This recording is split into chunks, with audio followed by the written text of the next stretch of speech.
the sunlight hurts my eyes, and something without wanting love bears heavy on my mind. And I look at you, then I look at you, and the world's all right with me. Just one look at you, just one look at you, and I know it's gonna be a lovely day, lovely day, lovely day, lovely day, lovely day, lovely day, lovely day, lovely day, lovely day, lovely day, lovely day, lovely day, lovely day, lovely day, lovely day.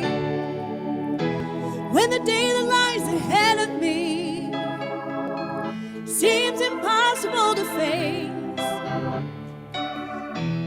when someone else instead of me always seems to know the way, then I look at you, and the world's all right with me. Oh, just one look at you, and I know it's gonna be a lovely day.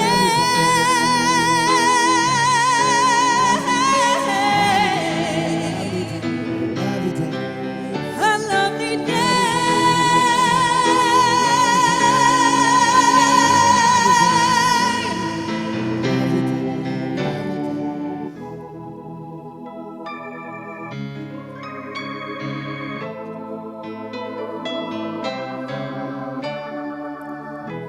Where the day that lies ahead of me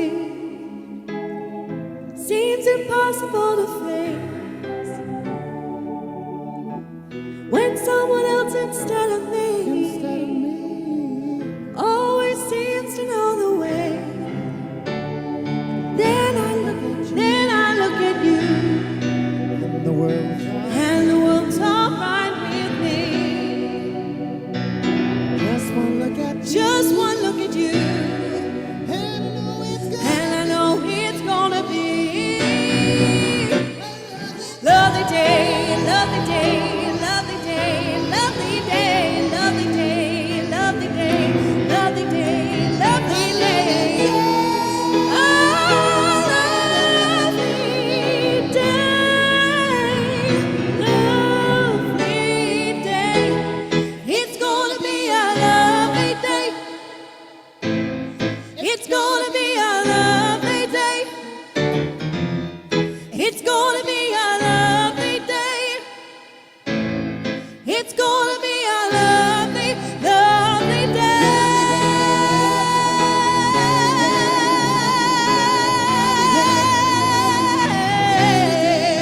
A lovely day. A lovely day.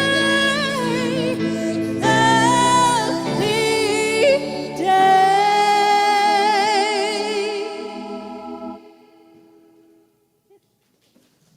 Thank you, and welcome.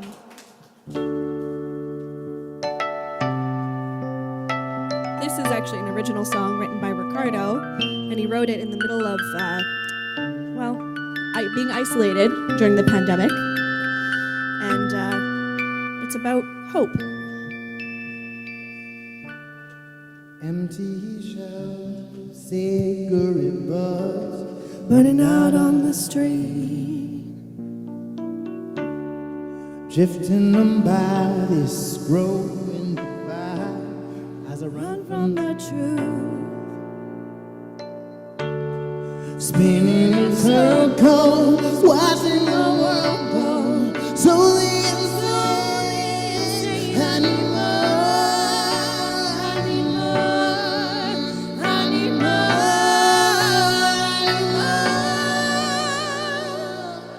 more. Won't drown in the waves, wanna live where it's safe, where nobody knows what fear is. I can't do this alone, I'm hanging on the ropes. All I need is hope to guide me. Ooh.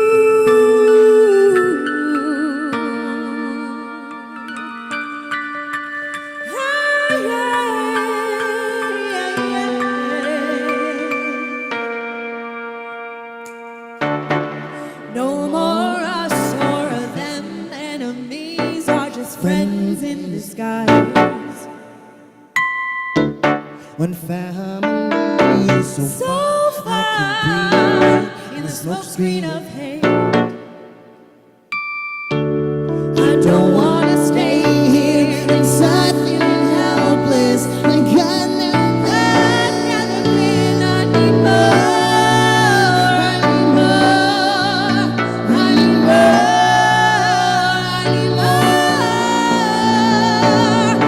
won't drown in the waves. Wanna live where it's safe, where nobody knows what fear is. I can't do this alone.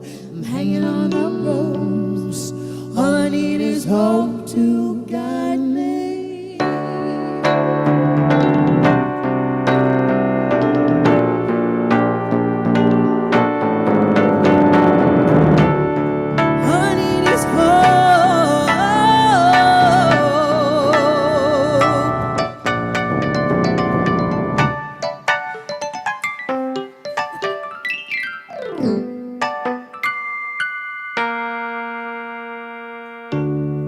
All I need is hope.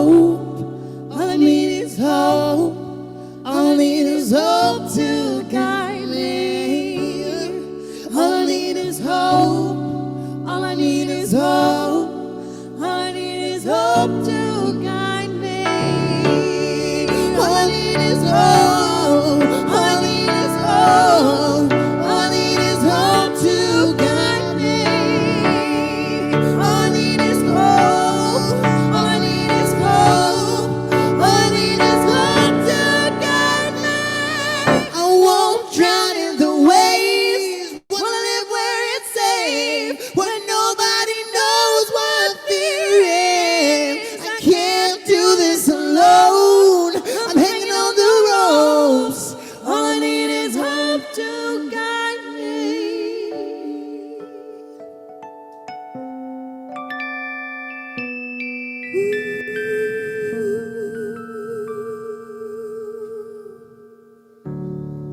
No more closed shops or ghost towns.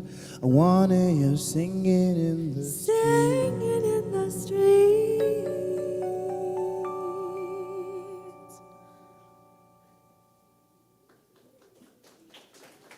Thank you.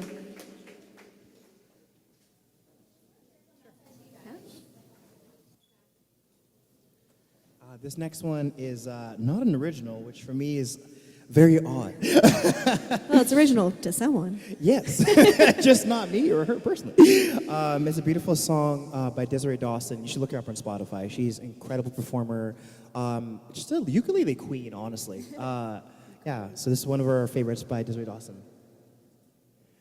I am blessed, yes I am blessed, even when I'm here feeling like a mess. This life has shown me all kinds of stress, even opened up my heart like the greatest treasure chest. I have grown, yes I have grown, and I'm finding way home, yes I have grown. And I'm finding my way home, yes I am blessed, yes I am blessed, even when I'm here feeling like a mess. This life has shown me all kinds of stress, even open up my heart like the greatest treasure chest. I have grown, yes I have grown, and I'm finding my way home, yes I have grown. And I'm finding my way home, yes I am blessed. I am blessed, even when I'm here feeling like a mess. This life has shown me all kinds of stress, and even open up my heart like the greatest treasure chest. I have grown, yes I have grown, and I'm finding my way home, yes I have grown. And I'm finding my way home, yes I am blessed. I am blessed. I am blessed, even when I'm here feeling like a mess. Life has shown me all kinds of stress, even open up my heart like the greatest treasure chest. I grown. Yes, I have grown. And I'm finding my way home. Yes, I have grown. And I'm finding my way home. Yes, I am blessed. Ooh, ooh, ooh.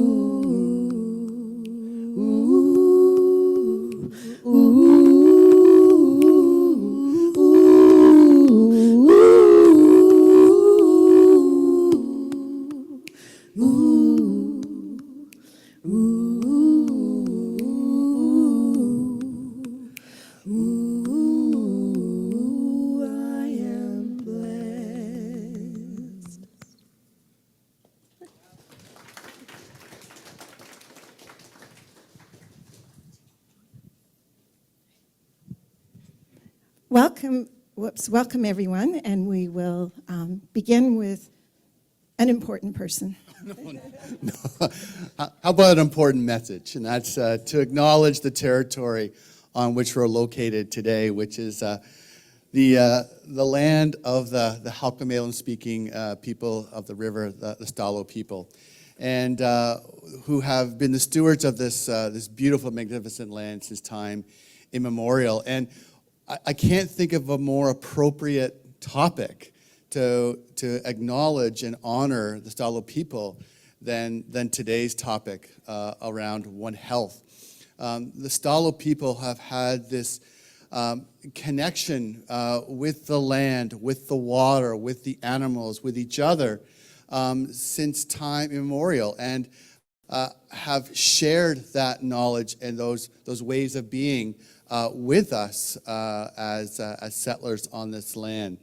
And I think that when we think about One Health and the connections, there's so much that we can learn from the Stalo people about this really important ecosystem and how we take care of it together and can be stewards together in terms of the land and the people and the creatures that are a part of that.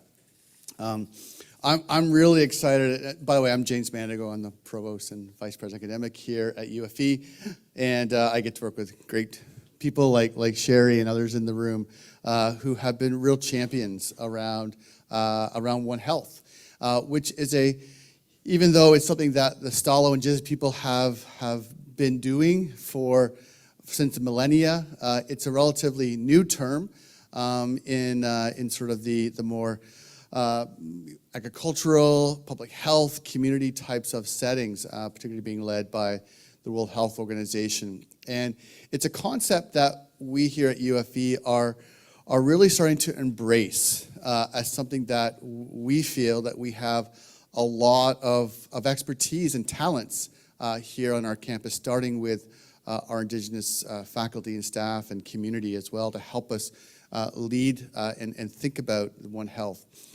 It's a concept and an approach where we can bring various different groups together and tackle some of the biggest wicked problems that we're all facing that, one perspective isn't going to solve. It's not going to, one perspective and one approach to climate change and food insecurity and mental health and animal welfare. There's not one approach that's going to solve those really important critical issues. But together as a community, bringing expertise from different areas to try and tackle some of these issues is going to be, I think, a much more effective approach to being, agents of change and change makers in our communities and the communities that we serve. So we're really excited about One Health and the opportunities that it provides for UFV and our community.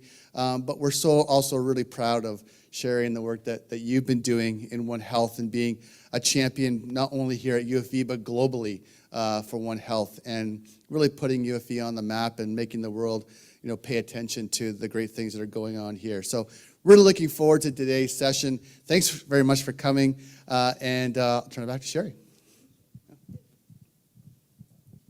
Thank you, James. And also thank you to Sabriel and Ricardo. We'll get to hear them again at the end, so thank you very much. So just briefly, this is our program. We have two panels. Each participant is given 4 minutes and then a 1-minute warning. So it'll go fast if you're all looking at your watches, but I hope you aren't. And I just want to invite you to help yourself to coffee, to apples. We tried to be healthy and add donuts, but your choice. And move forward in terms of exploring a really important topic. I wanted to begin by saying how grateful I am not only for the acknowledgement of the land that we're on, but also for the vision of UFV. And increasingly in thinking about today, realize that the value system at this university does really frame well the topic of One Health. And certainly that we're a gathering place that includes all of us in this room. Learners, teachers, some of us are both, like myself, researchers, and it's an honor to be connected here today too to people I work with globally. I wanted to just to quickly also mention that we have scholars that have been going internationally and soon more scholars to go. If anyone ever did a QES scholar or a global skills opportunity international internship position, can you just stand up? Sorry, you guys are in the front. Yeah, there, yeah. So there's a few of us here, and thank you. And again, just a few pictures from the last few months where 8 or 10, I guess, we're actually working internationally. And increasingly, I realize that what they're doing is working with agencies and organizations in terms of broader One Health themes. So just quickly, because not all of us maybe understand how we're using the word One Health, this is a visual from World Health Organization. It may be helpful, but just looking at the interconnectedness between the sectors, health and society. And I think we can all find ourselves in that space somewhere. So with that in mind, I would like to invite the first panel, and it includes a professor, Wycliffe from Kenya, if you could just come to the front. Edith, who also was a scholar, who forgot to stand, I think, to come to the front, as did Abby, I think. But, and just seat where you're comfortable. Sana, who is with the International Development Research Center, and our very own Gary Fair, who is in charge of all research here at UFE. So I will just hand you the mic. And the way this works is that you each speak for 4 minutes and introduce yourselves. So if that's okay with everyone, we'll begin with Professor Obaka. And I want to just, it's just kind of show you that the one project we're featuring with International Development Research Center includes a very large team who's not present today. And just because geography is important, it's in Kenya where we focus. And you can see specifically the counties. And so this is the overview of the project, and I'll now hand it to my colleague. Thank you so much, Dr. Sherry. My name is Oboka from the Cooperative University of Kenya. At the Cooperative University, in collaboration with the University of Fraser Valley, and the State Department of Cooperatives in Kenya, we are implementing a project that looks at how we can catalyze involvement of women in post-COVID recovery through cooperatives.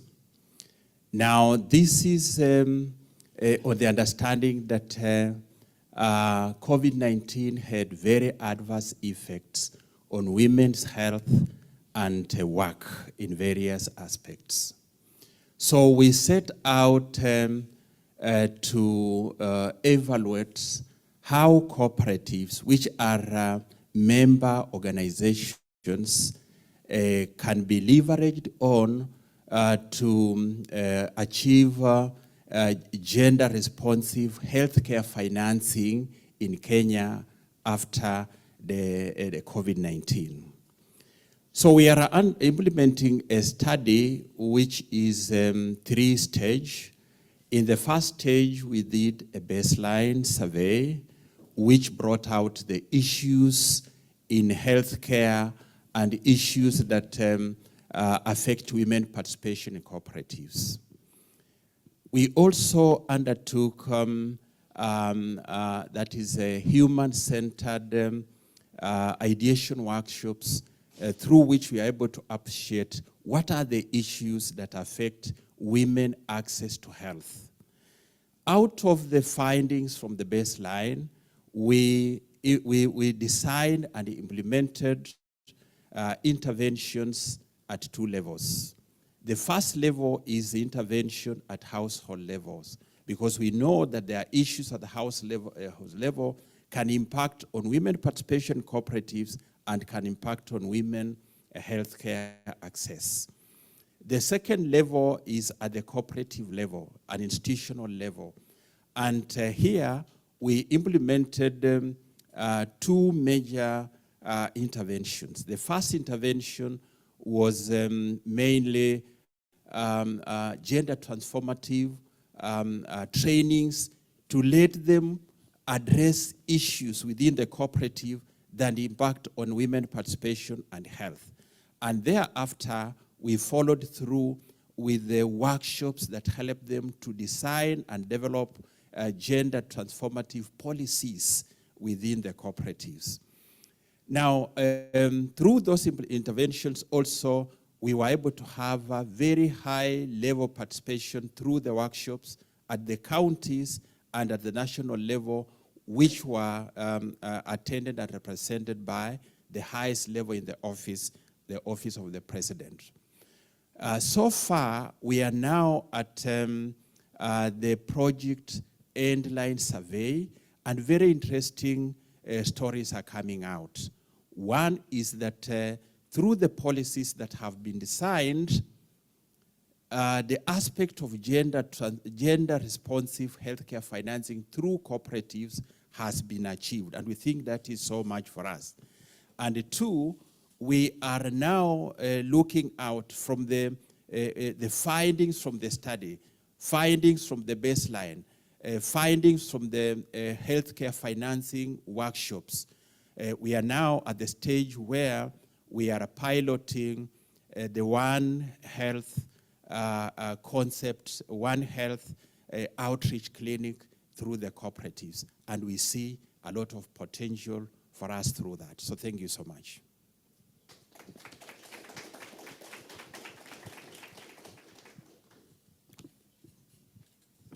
Thank you very much, Professor Oboka, for really painting a picture of what we intended to go to the field with in this project. So I just wanted to take some time to discuss my role in the project, as well as to paint a picture of the Kenyan context. My role in the project as a gender expert, also as Queen Elizabeth Scholar, who had been based at UFV, is really to provide contextual recommendations to the policy briefs that were really coming out of the data findings that we found out of the survey, as well as out of the human-centered design ideation workshops.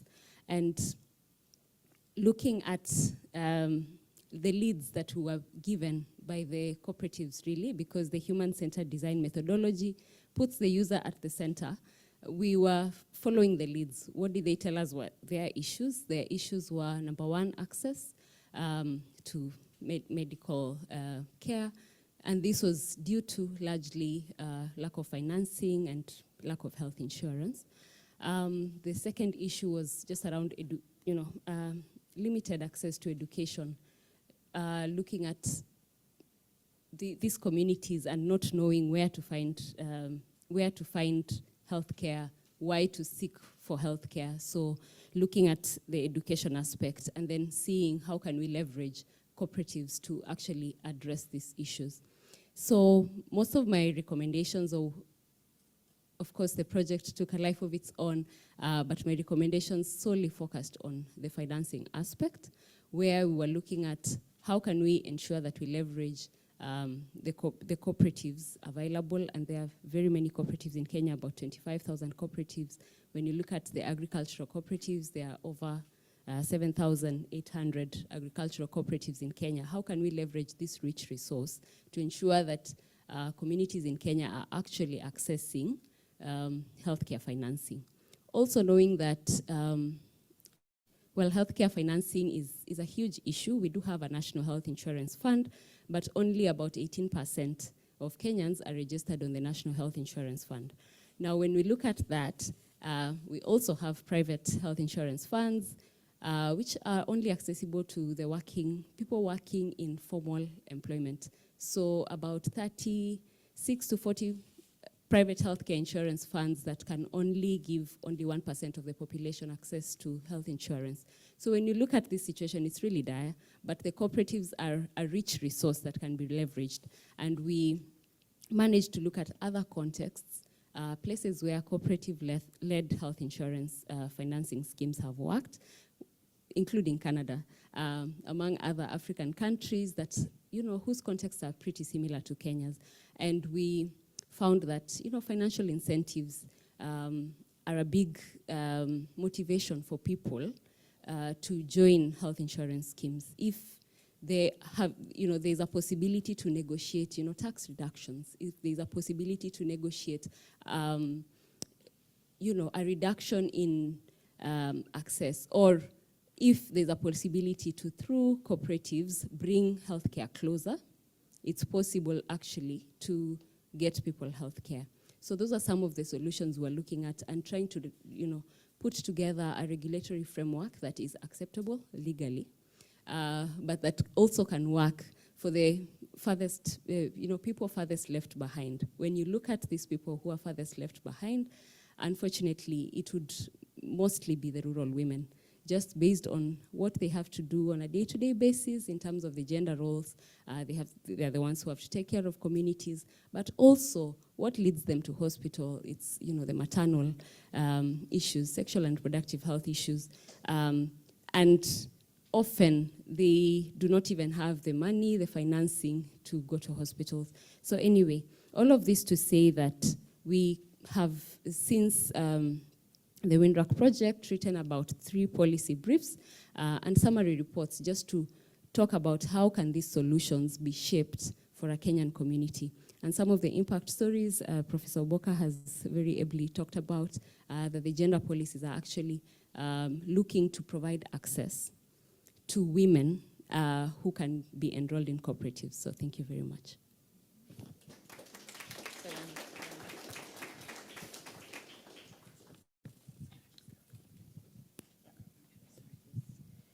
Can you hear me?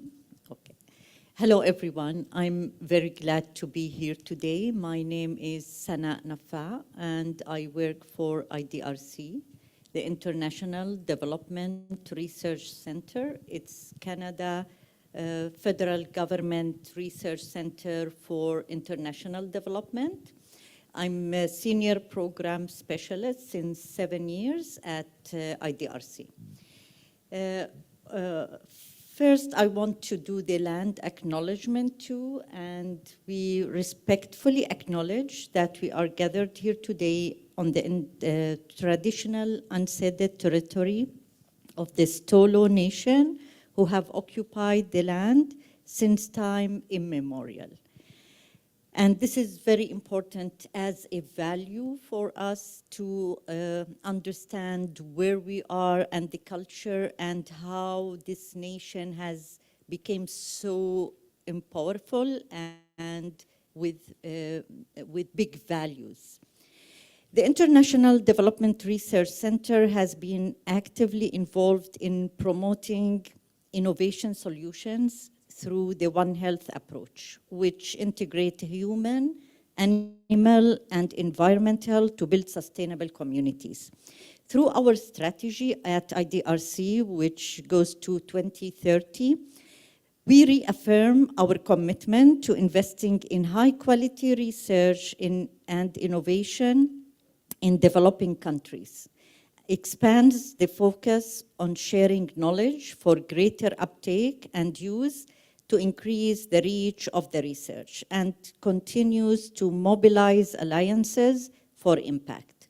At IDRC, we believe in the power of research and evidence that is locally relevant and championed to address knowledge gaps to improve human health, animal health, and the environment. One notable initiative at IDRC is the TDR research initiative on vector-borne, which was for the period 2012 to 2017. The project focused on developing strategies to reduce vulnerability to vector-borne diseases and increase resilience in African populations. It emphasized local engagement, community, and multi-sectoral approach.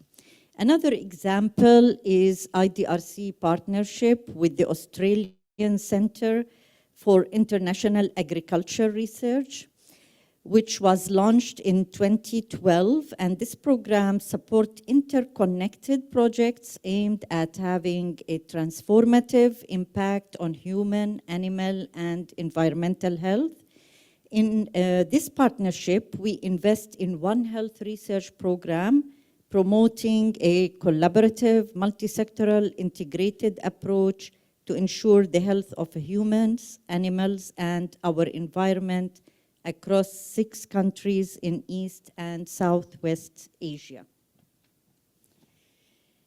Global Health Program is one of 5 IDRC programs or divisions. Our mandate at Global Health is to strengthen low-middle income countries' health system for better preparedness and response to epidemics and pandemics, as well as effective services for sexual, reproductive, maternal, and child health.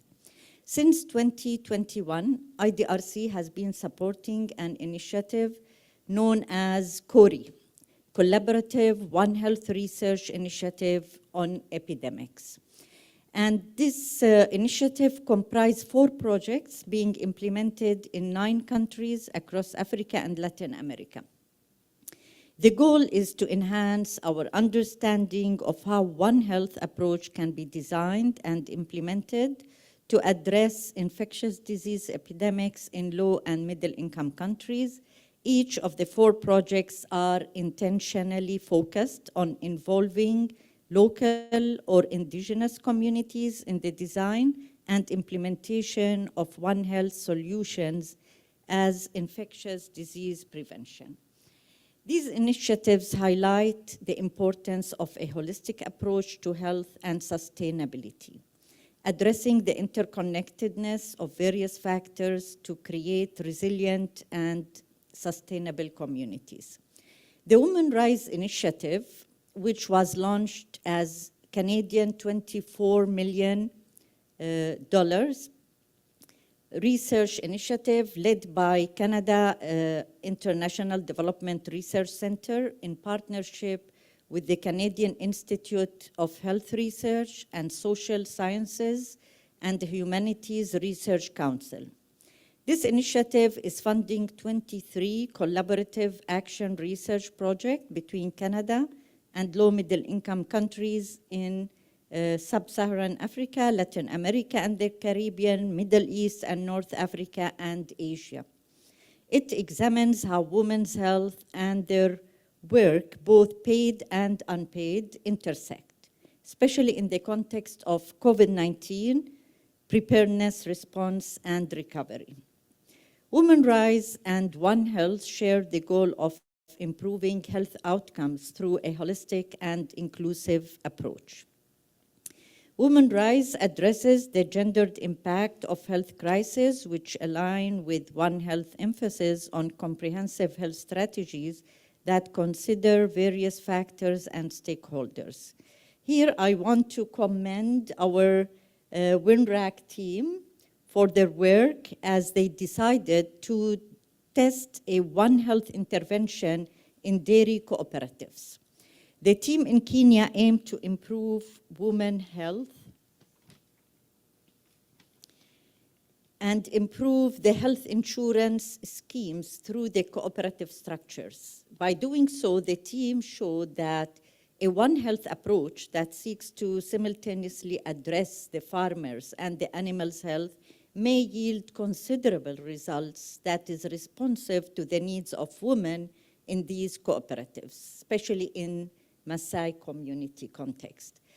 I want to thank the organizers for this kind invitation, Sherry and the Vice President and Fraser Valley University for this welcoming and hospitality. I look forward for working together and collaborate in the future in partnerships and initiatives to support the holistic approach and address development and emerging challenges to create more resilient and sustainable communities. Thank you so much.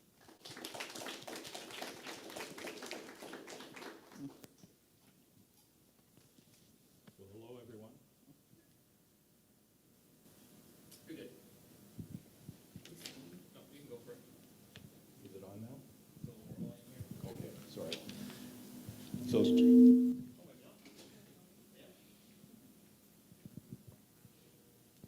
check.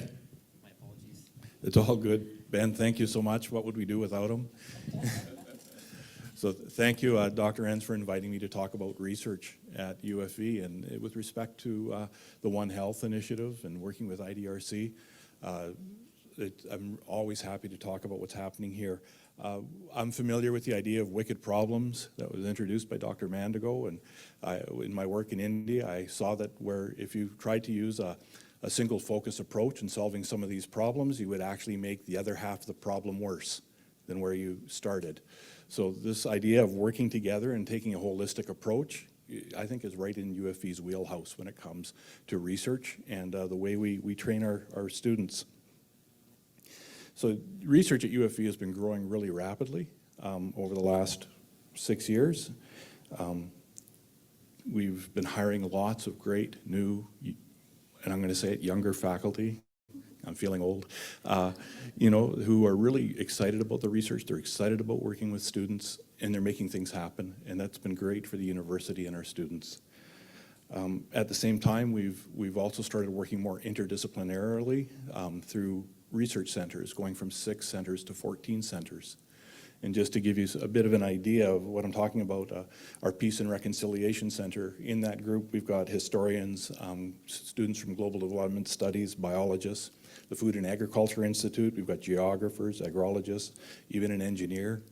The Center for Education and Research on Aging, we've got nursing, kinesiologists, psychologists. Chassis, Martha, I couldn't go without talking about Chassis. The Center for, and I got the first word.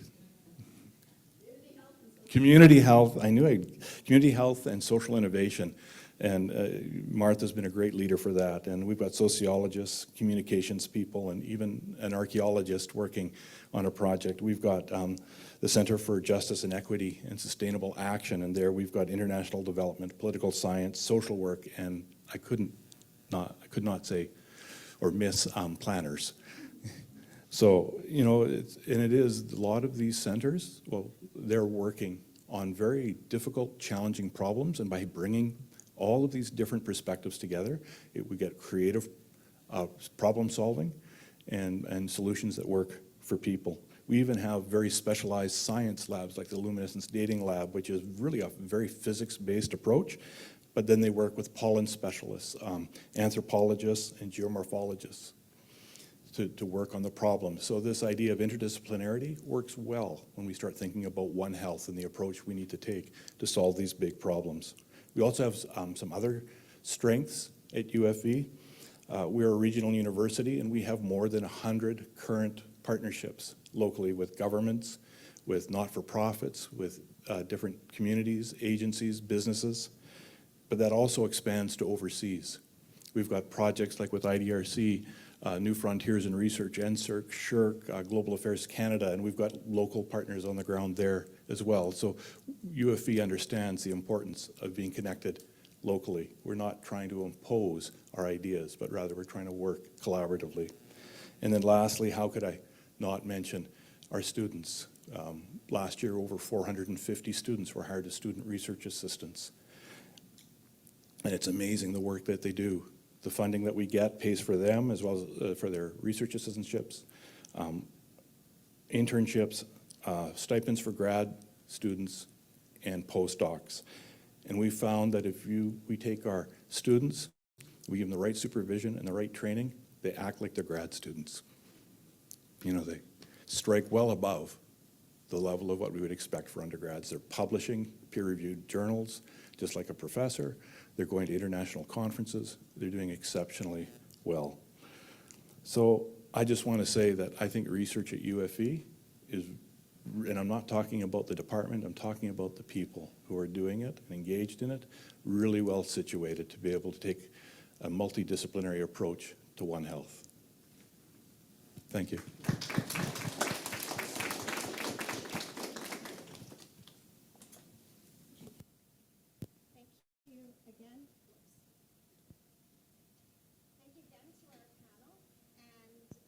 For the opportunity. I really appreciate IDRC and the funding, and as an old faculty that still likes to work with students, you can go sit down now. All right, so next up is a mix of students and community partners that I will just invite all of you to come to the front, and the same rules apply. You have 3 to 4 minutes, 4 minutes. William gets 4 to 5, because he came all the way from South Sudan. And sharing just your connections here. And this is the second of 2 panels. And after this, we will hear from Dr. Martha Dahl, and a thank you. So just so if you're wondering where we're going, and please do help yourself to coffee, etc. So Alyssa, we'll go in the order that's here. Oh, we can do this. Okay, sure. Okay. Whatever you want. Yeah. Hello, my name is Alyssa, and I'm a research associate with the WinRAC project, coming in with a One Health lens. So outside of this, I wear many hats. I'm also an urban planner with the City of Kelowna. I'm a planning consultant, and I'm now adjunct with UFV's Bachelor of Regional Community Planning program. I'm also a UFV alumni, and I graduated in 2017. And in that same year, I did a QES internship in Tanzania. My interest in the topic of One Health comes from my background as a healthcare aide, a personal trainer, and from previous work and research related to food security, agriculture, healthy communities, and climate change and resiliency. So my role in the WinRec project has been researching, data analyzation, writing papers, and project coordination. And the last few months I've been focused on 2 main outputs, which have been a policy brief and a research paper. So I'm currently working with members of the WinRAC team to publish a paper titled Addressing is the proper word, Addressing Gender Inequities in Kenya's Universal Health Coverage through a One Health Approach, Insights from the WinRAC Project. So my main focus on this paper has been to adapt and utilize a health systems framework to analyze Kenya's health system nationally, regionally, and globally. And so in this paper, we've identified opportunities for community-based models of healthcare that can address barriers for those such as women and youth, utilizing existing infrastructure to address community health through a holistic lens for humans, animals, and the environment. And then Edith and I, who you just heard from, are currently drafting a policy brief titled One Health Intervention, a Case Study in Women-Led Ideation. So this policy brief builds on findings from the WinRAC project, insights from current policies in Kenya, promising practices, as well as previous health ideation workshops. So it will focus on the proposed One Health intervention that some other members have mentioned, which is designed to address the intersection of human, animal, and environmental health through a gender-responsive and community-driven approach. And it combines community engagement, awareness, and training to improve the health of both livestock and humans. And so this work is important because we are highly connected to our environment, as many of you are probably learning in school. So we're impacted by biodiversity, general human health, and the health of animals. And in rural areas especially, addressing the health of animals and livestock is key to supporting community resiliency and well-being, especially in areas that are vulnerable to climate change. So rather than taking the single focus approach, a One Health approach can offer a strategy that can bring together a group of people with a diverse set of experience and skills, as we see in the WinRAC project even here, that can work to design interventions that are community-led and tailored to a community's needs. So this project has allowed me as you can see on the title, as an emerging scholar, to learn and grow and increase my knowledge base in an area of interest while contributing my skills and expertise. I also know that there are students here from a range of projects, departments, including planning and those that are interested in internships. So please come find me. I'll just end with that after. I can explain to you how that has impacted even my working career after leaving UFV and my decisions in my continuing education. So I'm very nice. So if you have any questions, just let me know.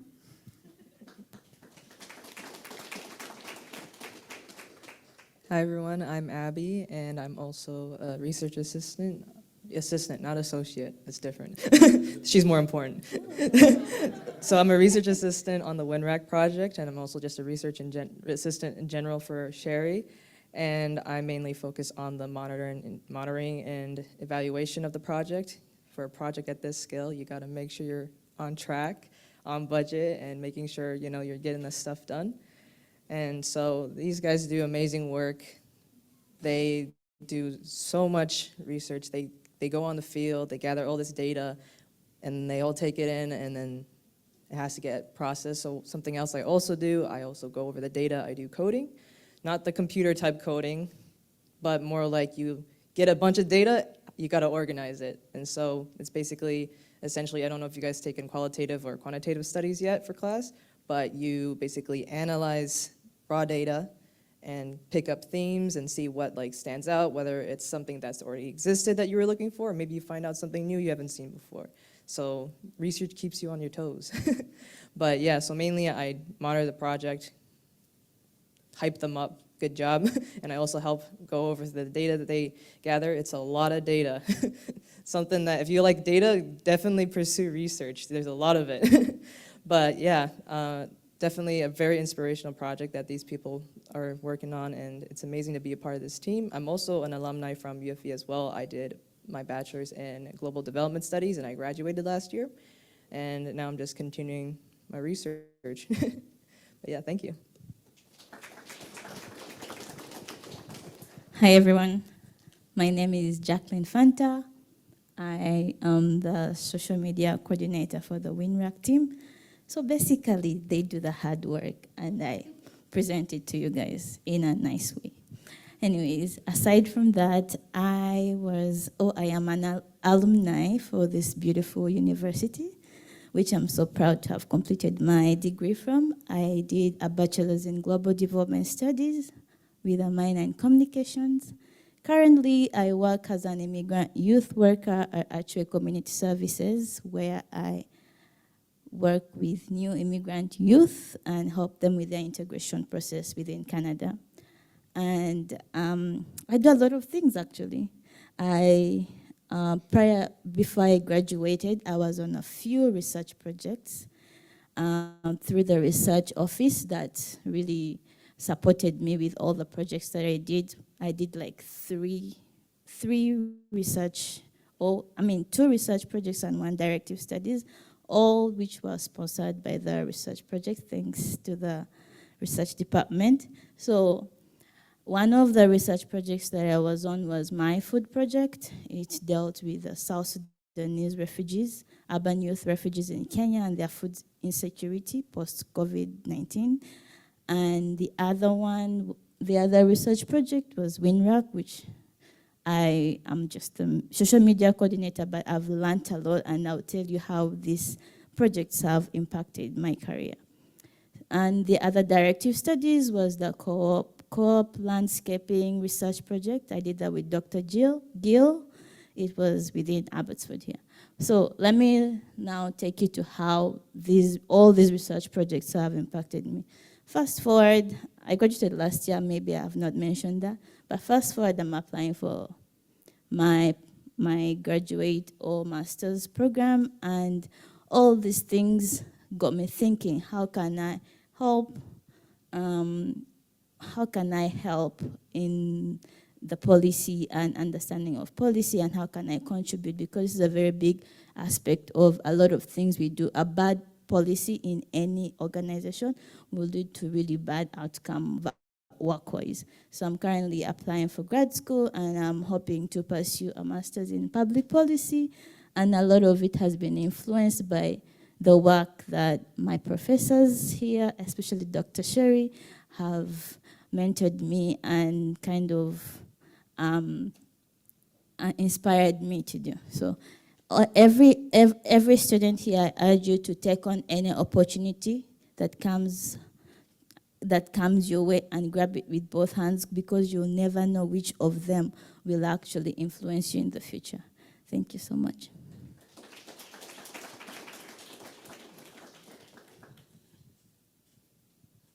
Thank you.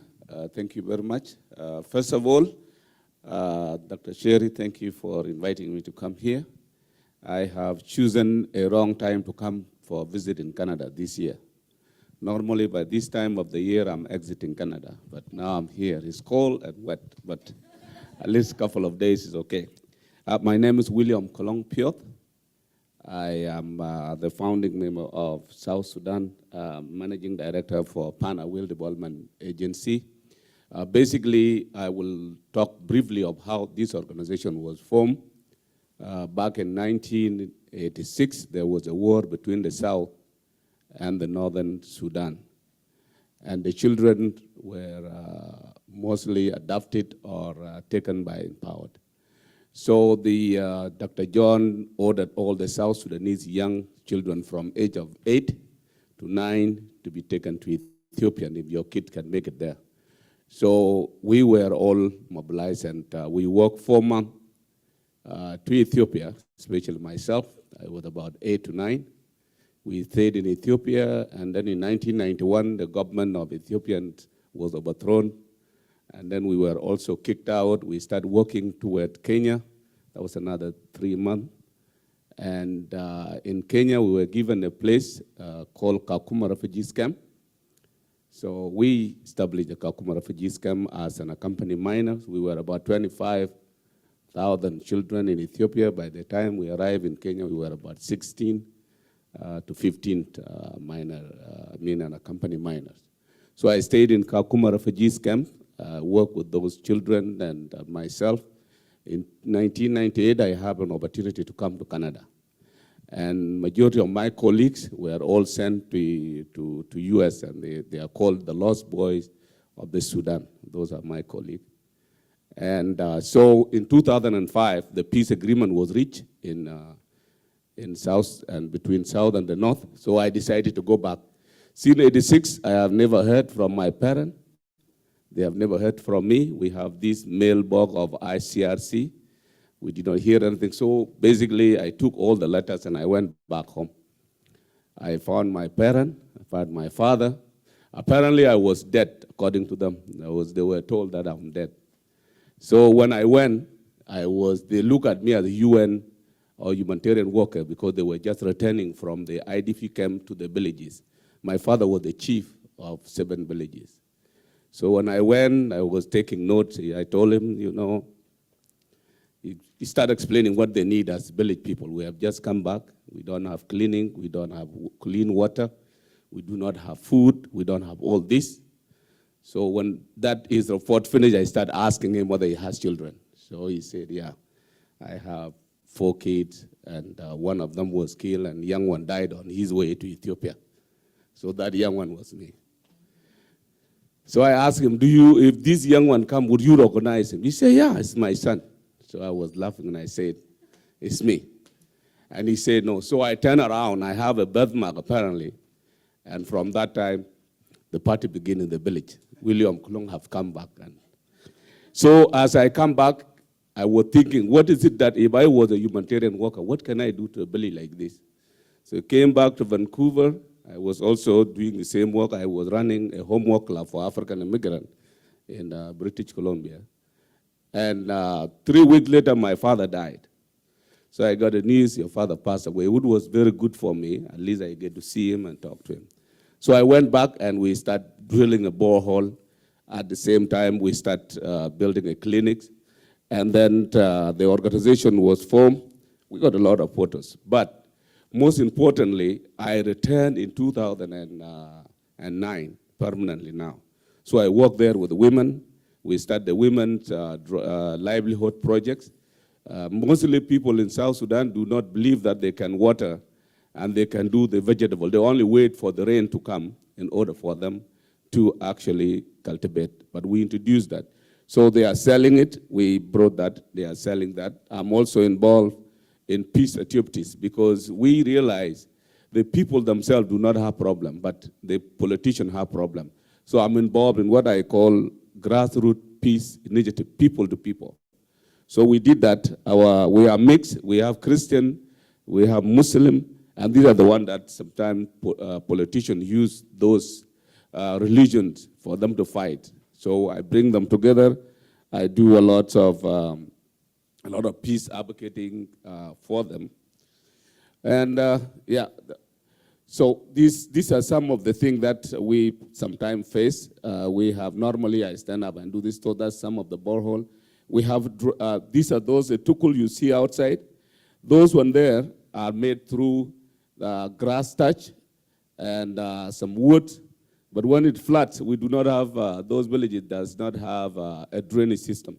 So everywhere is flat, so normally we move them to the roadside. As you can see with their food, that is the sorghum, make sure it's dry. And yeah, so these are some of the things. And we had also, as I come back, I took a training of biosand water filters. I don't know whether you have heard of it. It is a village purification system that does not require a lot of work. So I did a training here in Calgary. I went back and trained people. But what we did not just give it out. We exchanged them to what we call brick for filter. And brick for filter, local baked bricks, you donate them to the schools, and then we can now build a school. So these are some of the filters, and that's a lot of the schools are under tree. So we now build the school. There's 8 classrooms, and then mostly under tree, and now moving in to the classes. We also established what we call a sport for peace, because we believe if people play together, you know, whether you are a Christian or Muslim, you will have one thing in common. So this is one of the competitions that we normally did. A year ago, I think, I was involved also with the research team for the South Sudanese refugees in Kenya, just to find out how their food diet and their food insecurity. But when we actually meet them, we realize there's more than the food that they need. Some of them are in Kenya. When they want document to work, they are sent to Kakuma refugees camp. And some were born in refugees camp, they were born in Kenya, because they do not have the document. So we used the research document and the report that we did, and then presented to the government, because South Sudan government and Kenya government have an agreement that we are part of the East Africa, and therefore people can work in Kenya. But because these were refugees kids, they are not allowed to work. UNHCR take them to the camps. Now, I presented to our ambassador and to the Kenyan government, the South Sudanese children and South Sudanese youth who were in Kenya are now having their document, because the government of South Sudan is processing their document within the embassy, because the South Sudan became a country 2011.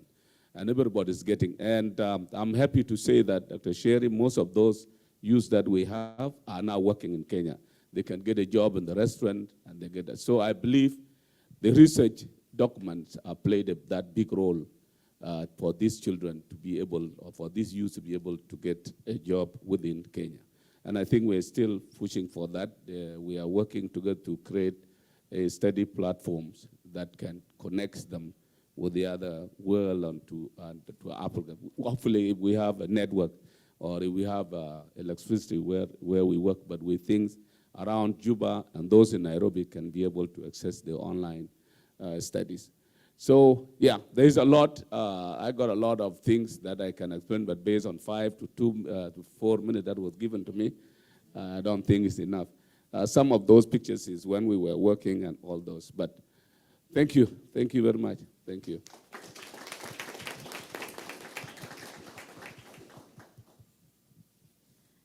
Israel, Snakweta, Homoxqui, Tilitzaqua, Staelis, Castamathaque, Casta Kitsi, Castas Squa, Chiacto, Quels Sta, Aquels, Squalwell, Quels Kutslala.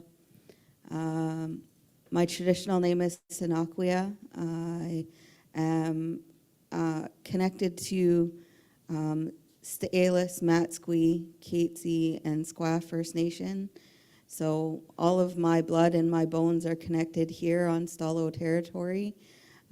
I just introduced myself in Halkomelem, and I also live in Chiacton First Nation with my husband and our kids, who are also all Stalo people.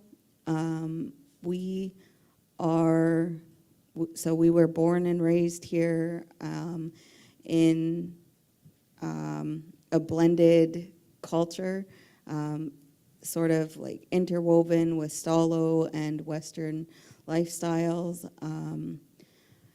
I'm happy to be here. It's an honor and to be able to share. Thank you for inviting me, Dr. Sherry Enns. And I am the Indigenous curriculum developer for the Teaching and Learning Center. I also teach the Halkomelem language here at the university in the Modern Languages Department, and I am also an alumni and still a student in the Halkomelem graduate program here. So our language is strongly connected with our way of life and our land. And in our language, you understand that our land, water, animals, and plants are all connected. And it is sort of like One Health is like a replication of that Indigenous model of being and existing. It's not just being healthy, it's a way of life. It's the way that we function. And when I think about the way that my ancestors existed, I think it's been since time immemorial. Like, I can tell you about my grandparents, I can tell you about my great-great-grandparents, and all the way back to 7 generations, I have a map of my traditional name. And then there's this idea of time immemorial, like 13,000 years is the carbon dating of the people in this territory. And I sometimes don't remember last week. So when we think about the troubles that my ancestors faced and the way that they relied on the land, we know that our relations, we talk about our relations, some people call them resources. When I say our relations, that means the water, that means the land, the plants, the animals, whether they have wings or fur or scales in the water, they're all our relations. And our ancestors and our teachings today still, we know that our relations are what help us to survive. Humans, yes, they survive alongside, but we human beings in our Stalo ways of knowing, we know that without any one of our other relations, we cannot survive. We rely on them for medicine, we rely on them for food and shelter and all of these other things. So we cannot imagine asking our relations to take care of us if we are not taking care of them. So we have a responsibility to be stewards of this land, to be stewards of the water, to be stewards of the plants and the animals and the trees, and take care of the land so the land will take care of us. All my relations.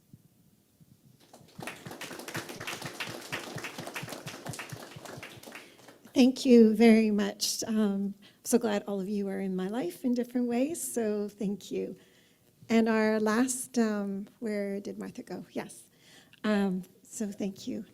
Dr. Martha Dow is going to come and just share briefly on change-making, connecting, and we have, after that, a thank you by Dean Hitch, I think is here somewhere. and then more music. And please help yourself to food.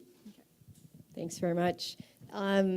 I'm going to help Gary out. I think the reason he forgot the name of our center is because we're a deep thorn in his side most of the time, trying to change rules and push against systems. So there it is. And we're also affectionately called Chassis. So I've had the privilege of being here at UFV for 31 plus years, teaching in criminology and sociology. And I've been asked just to say a few words to you to talk a bit about change making here at UFV. And how UFV's commitment to change making supports sort of that systemic engagement with One Health, we hope. As a bit of a context, 6+ years ago, we were approached by our communities to see if we could be more nimble in our responses when they came in the door. So communities were saying, we've got lots of issues we need to deal with, research issues, knowledge mobilization issues, and we feel like sometimes universities can be notorious for coming up with our own ideas or sitting in our offices and forgetting that we need to get back to communities. So we wanted to be an open door, and so I was privileged to be asked to help develop and then lead the community health and social innovation hub. I'm not going to let him live it down for a little bit. And again, we're affectionately called Chassis. All of our projects come through community need. So everything we do comes from the community. None of the projects are from us sitting in the space deciding what we want to research. And everything has students at the center. Students are involved from the very first meeting with our community clients all the way through to the deliverable. And that deliverable can range from documentary to a traditional research report and everything you can imagine in between, including, quite frankly, community protests. So we've been involved there as well. Chassis is important to this conversation, we would argue, because of the community-identified nature of the problems that have been talked about here today. We have interdisciplinary teams, as was already mentioned, and again, that student and community at the center of everything we do. Chassis has been identified as the change-making hub here at UFV as we engage to a greater extent. And the university is looking at more intentionally and more universally placing our mandate to educate for citizenship, and that citizenship is social citizenship, economic, and political, at the center of everything that we do. As the institutional lead on change-making, everything that Chassis does is informed by the change-making principles. And when we're talking about those, we're speaking about reciprocity, we're speaking about sustainable futures, we're talking about indigenization and decolonization, and we're talking about what we refer to as inclusive empowerment and really action-oriented.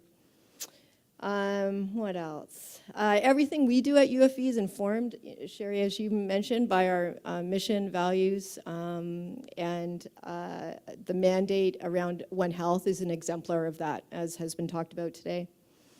Understanding the university's commitment to change-making and seeing everything through the prism of change-making will allow us to amplify the efforts around One Health, to look for synergies across the university, to dismantle systemic barriers when they're in the way of what people are doing. Change-making should not be thought of as another thing. We look forward to really maximizing the impact of the good work that's been talked about today. And all of that, again, is centered around educating for citizenship. One Health's commitment to transdisciplinary approaches, to approach complex problems, and that holistic way of understanding community health and bringing a critical lens to what we see as community health is essential in this time where climate action, social justice, food security are at the forefront of a global stage. As we've seen today, One Health is an example of change-making approaches, really as we work in service and continue to work in service to our communities and most importantly to our students. So thanks for just a bit of a chance to connect our renewed focus around change-making here at UFV with the good work around One Health. So thanks.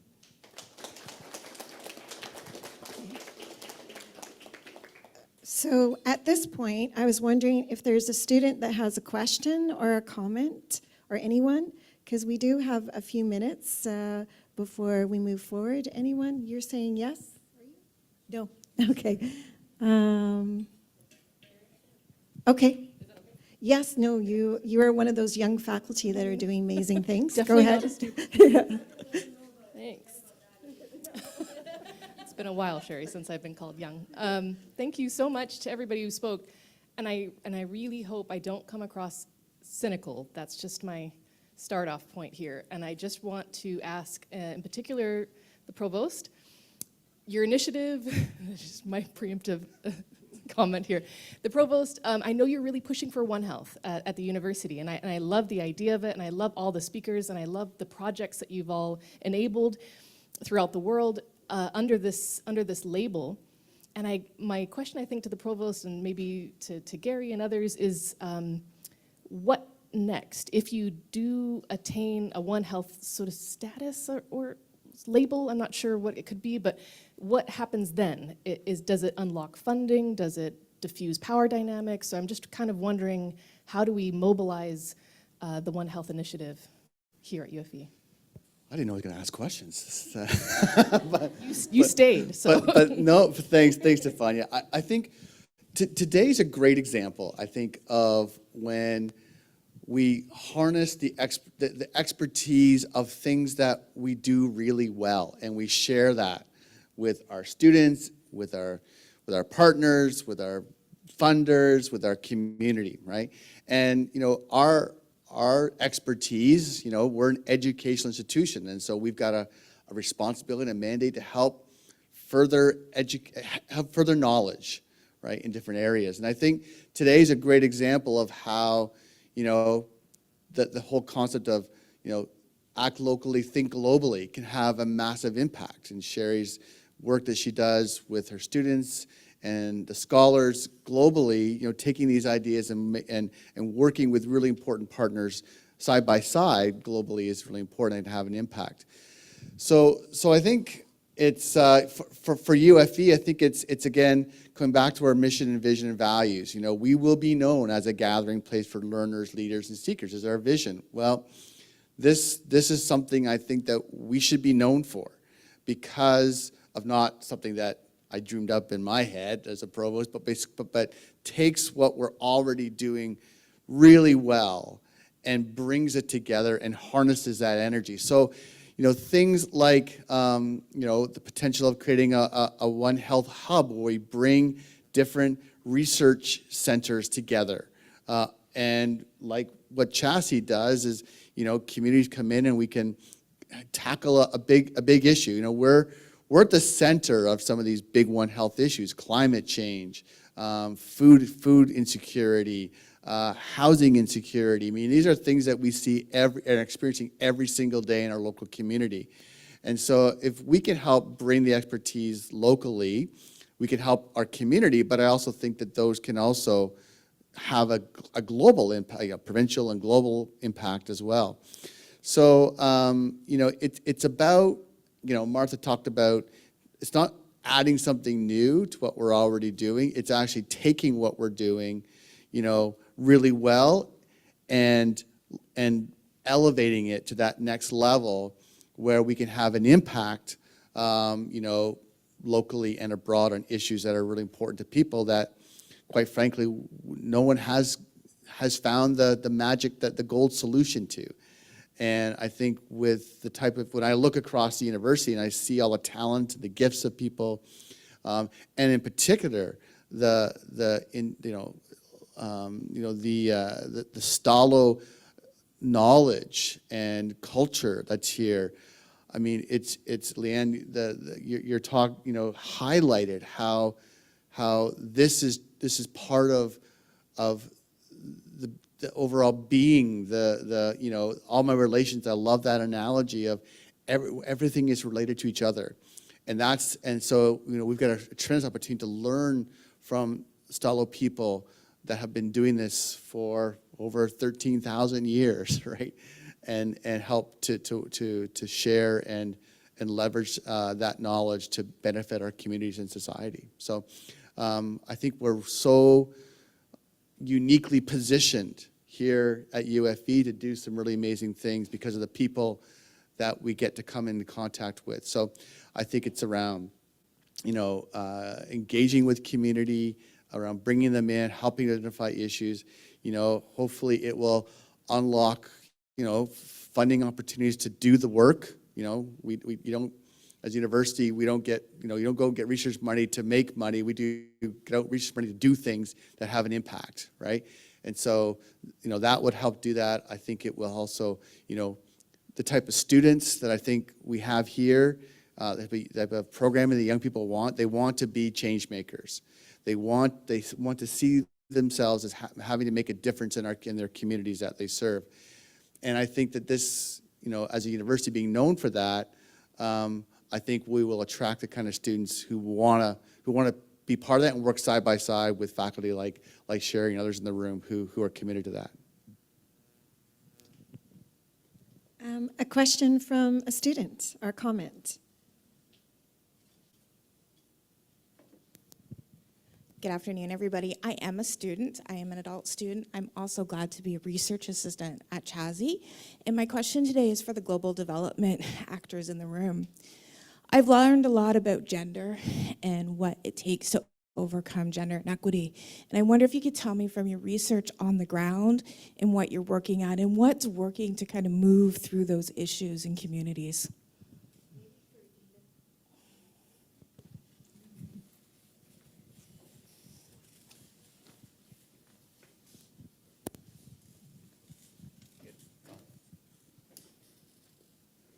Thank you very much. It's a good question.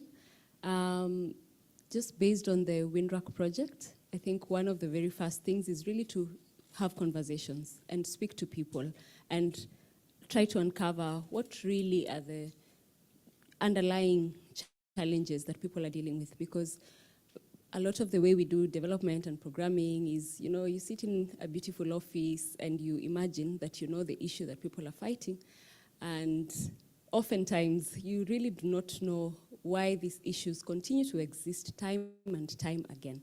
Gender is not a new concept. We have spoken about gender 30, 40 years now, and we still speak about the same underlying issues around power dynamics, around cultural norms, systems that are not shifting.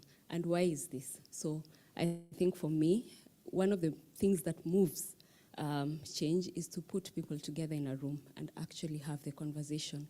Try to really understand where is the pain point, where are the gaps, and how can we make the difference. Thank you. All right, one final question. Student, go ahead. Sorry, mate, please talk into the mic so that Lauren can hear you. Thank you. Thanks so much. With such an inspirational talk today, I was wondering for those students that got inspired where they might be able to learn more about One Health or possibly even get involved in One Health's initiatives. I don't know who wants to go first. Certainly international internships are one way. Does Chelsea, where's Chelsea? Chelsea's here too. Chelsea, do you have a way to respond to that? I feel like something we need to think a little bit more about. FAI, yeah. Chelsea, do you want to say something on that?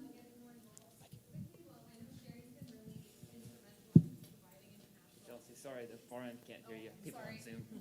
Thanks, Ben. I know that Sherry's been instrumental in providing international opportunities for students, so I always direct students to Sherry, so I feel like we're ping-ponging back and forth now, but yeah, so I have my GDS 100 classes here, so it's great to have you guys here and getting to hear from on-the-ground professionals. I did the Junior Professional Consultant Program through the UN Association of Canada. So you could look at UNAC for opportunities because they're funded internships for students, and I can talk more about that with you if you want. But specifically to One Health, I'm not sure if there's any specific opportunities, but yeah, it's definitely something for us to think about. I don't know.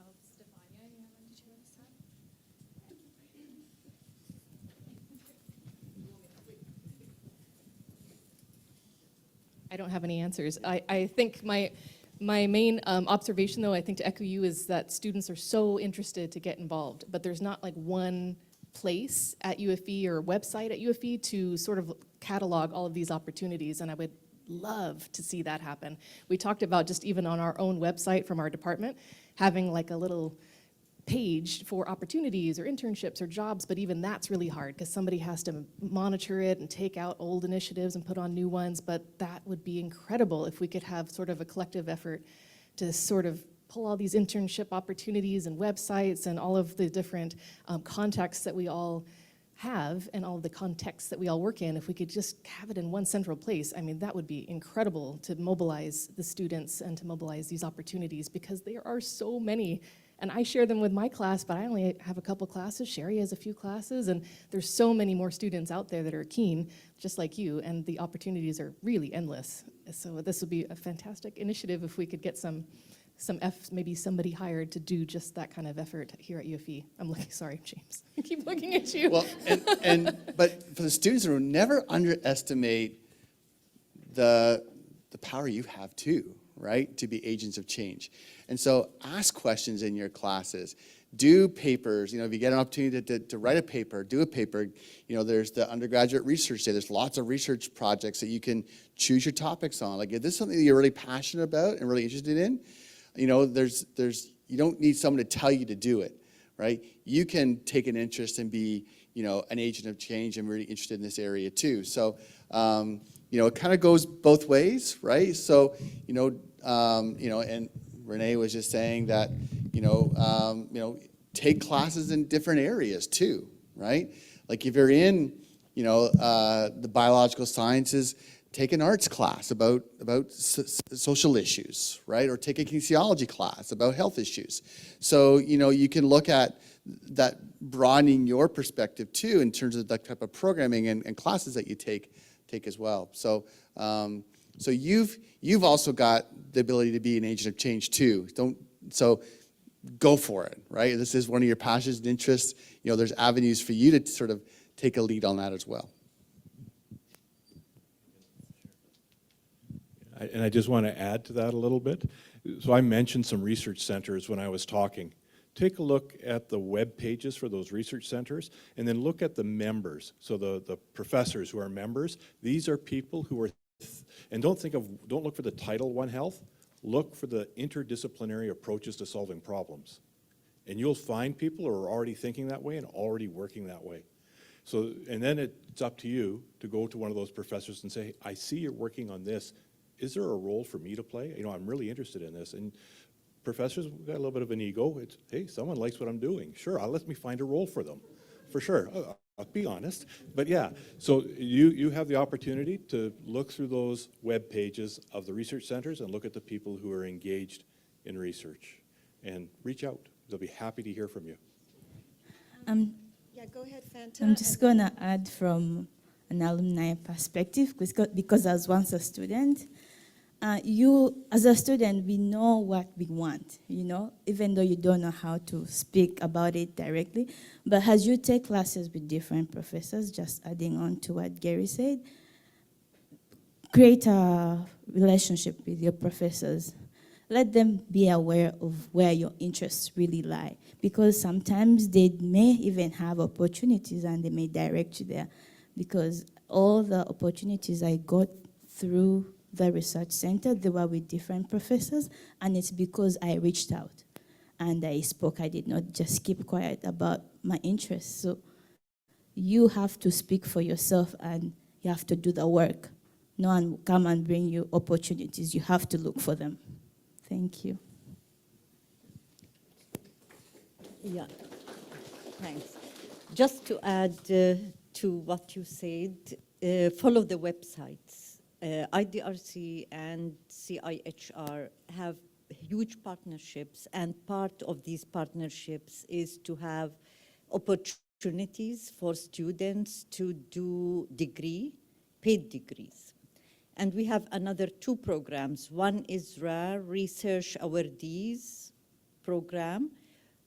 Around 7 to 9 people every year, they got opportunity to work with IDRC for 9 months. It's paid like a job. And they have also funds to go to the field to do research in countries and come back and report on them. And we have also the students program that they come for internship for 9 months, so they have the opportunities to learn and to help and to understand how it works. So follow the websites. Thank you. So I just wanted to put this quote up here. I won't read it all, the first part, You may have come across this quote more recently, a Nigerian philosopher, "The times are urgent, let us slow down." And what I want to do now is just have Dean Hitch come and thank everyone, and then we've just got music left and food. So thank you.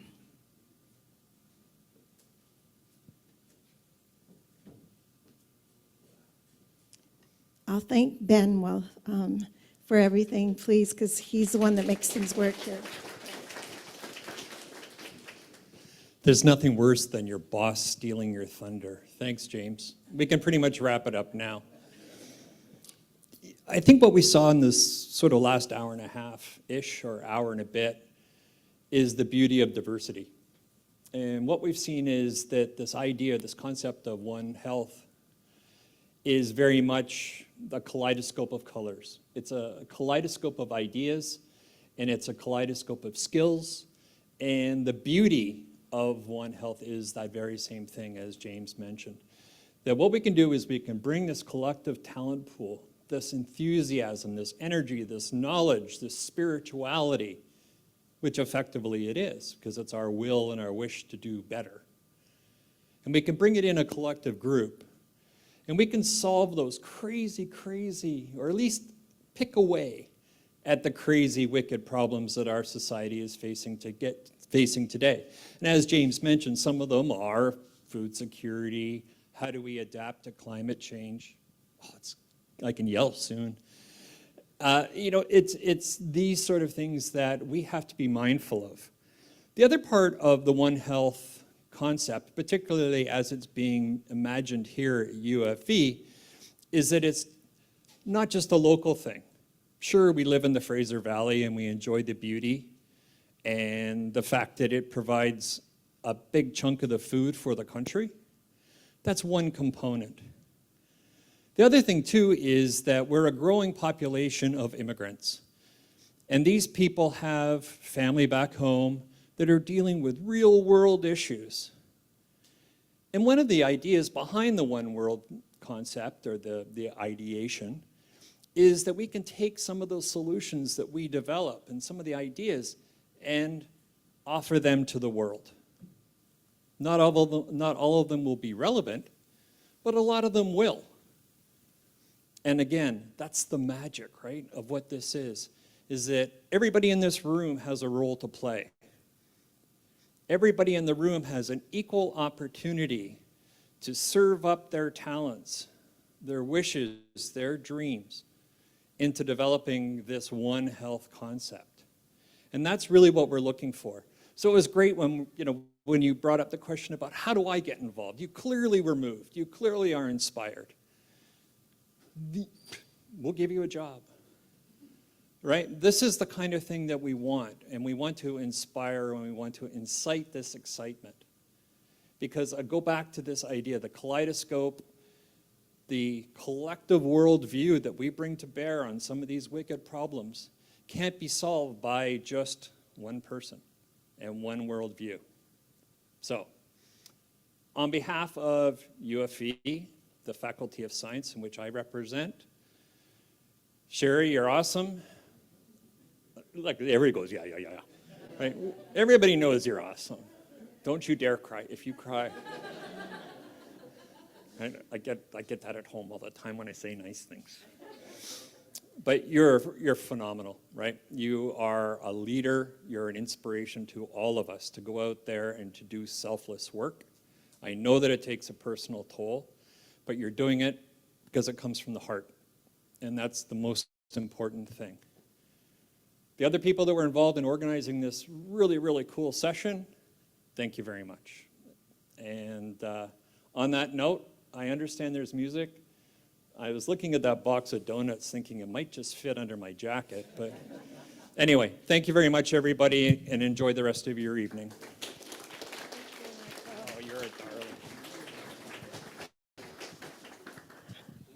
Thank you for everyone for being here.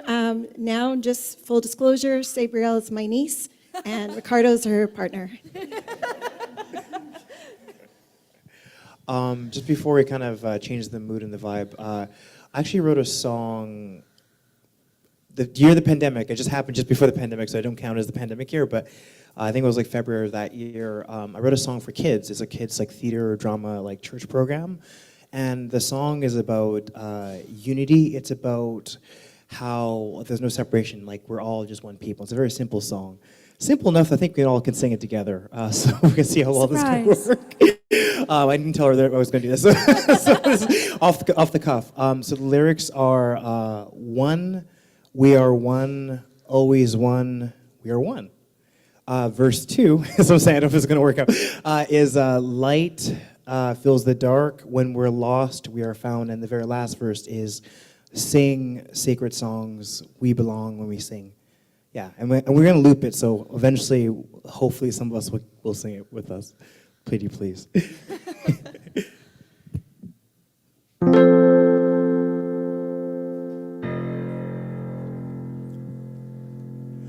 One, we are one, always one, we are one. Light fills the dark when we're lost. We are found. Sing sacred songs. We belong when we sing. Now we all know the song. One, we are one, always one, we are one. Light fills the dark when we're lost, we are found. Sing sacred songs. We belong when we sing. One more time. One, we are one, always one, we are one. Light fills the dark when we're lost, we are found. Sing sacred songs. We belong when we sing.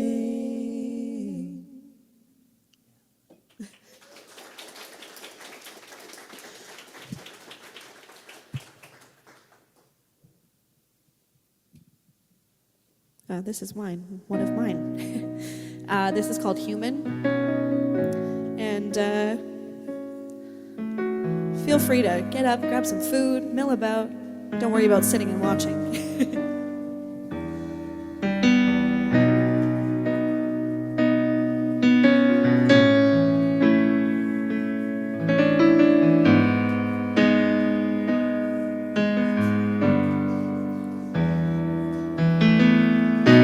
Forgot to feed myself today. I'd rather let time slip away than pretend that I'm okay. Some days I'm hanging by a thread. There's a storm inside my head, and I just want to stay in bed. Some days I drink too much to wash the world down. Some days I wake to greet the morning with a frown. But even on my darkest day, I know I'll find a light, and everything will be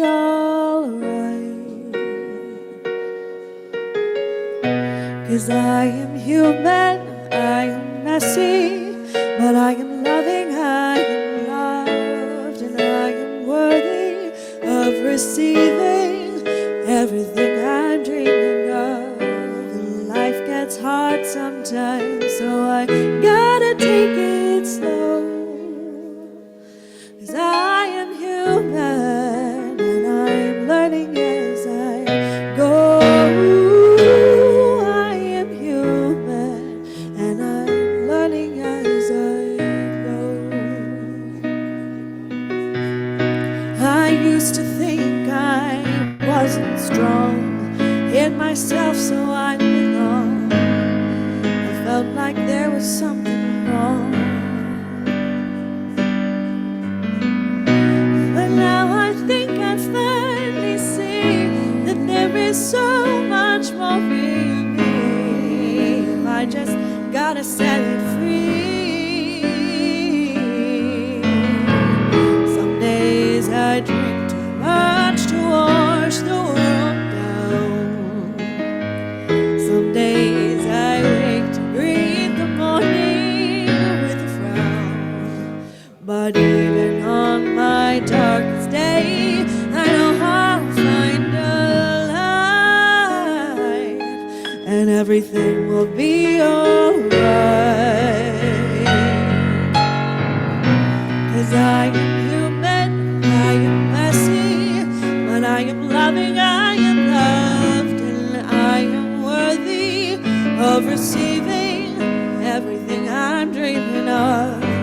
And life gets hard sometimes, so I gotta take things slow. I am human, and I'm learning as I go. I am human, and I'm learning as I go. I made it through the hurt, I'll make it through the healing. I found the floor, now it's time to raise the ceiling. 'Cause I am human, I am messy, but I am loving, I am loved, and I am worthy of receiving everything I'm dreaming of. And life gets hard sometimes, so I gotta take it slow.